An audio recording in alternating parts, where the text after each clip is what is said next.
रात की सच्चाई कभी एक नहीं होती, कहानी एक होती है, पर उसके सच हमेशा दो।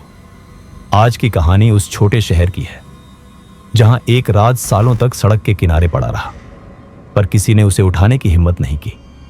दिसंबर की धूप ढल चुकी थी। शहर के पुराने इंडस्ट्रियल इलाके में हवा ऐसे चल रही थी जैसे किसी ने उसे धक्का देकर आगे बढ़ा दिया हो। घरों के दरवाजे बंद, गली में घना सन्नाटा, और गली नंबर 7 के मोड़ पर एक पुरानी वर्कशॉप जिसके बारे में लोग बात करना सालों पहले छोड़ चुके थे।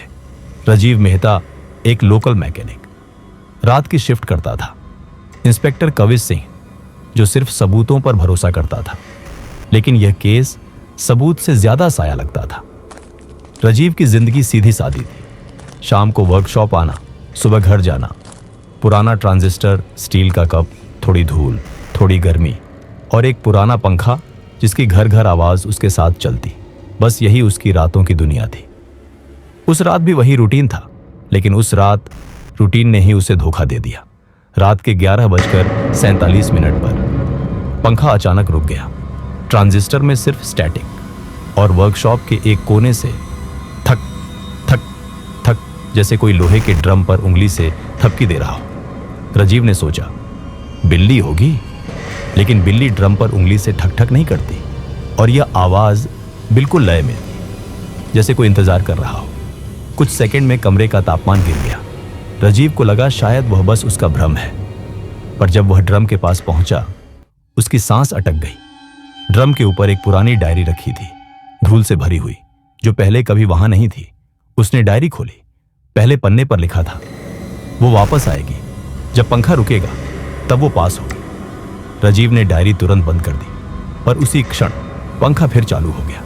अब कोई भी समझदार इंसान डायरी वापस रख देता, पर राजीव का दिमाग कह रहा था मत छू, और हाथ कह रहे थे बस एक पन्ना और देख ले। राजीव ने डायरी फिर खोली।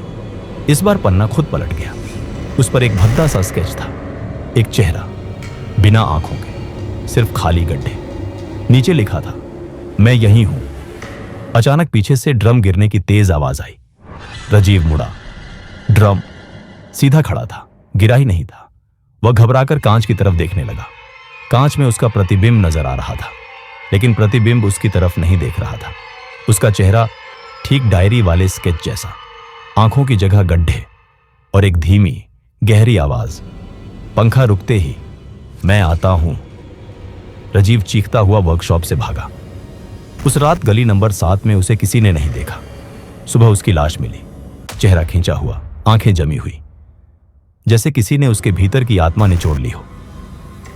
इंस्पेक्टर कविश ने केस संभाला, वर्कशॉप खंगाली। पंखे का फ्यूज ठीक था। डायरी का कागज 30 साल पुराना निकला।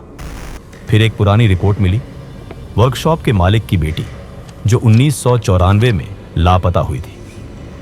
उसकी आखिरी डायरी एंट्री थी, जब पंखा रुकेगा मैं उसे देखूंगी।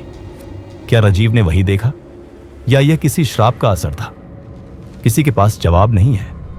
वर्कशॉप आज भी बंद है, पंखा बदल दिया गया है, लेकिन डायरी एविडेंस रूम में शेल्फ नंबर 14 पर रखी है। रात की ड्यूटी वाले गार्ड कहते हैं कभी कभी उसके पन्ने खुद पलटते हैं, और सबसे विचित्र बात, हर बार जब पंखा रुकता है डायरी वही पन्ना खोल देती है। अगर यह कहानी आपको अजीब लगी, तो एक केस और है जो इससे कहीं ज्यादा गहरा, डरावना और उलझा हुआ है। बुरारी हाउस का सच, जिसे सबने सुना है पर बहुत कम लोगों ने समझा है। स्क्रीन पर लिंक दिख रहा है, क्लिक करें और उस रहस्य को जानें जिसने पूरे देश को हिला दिया था।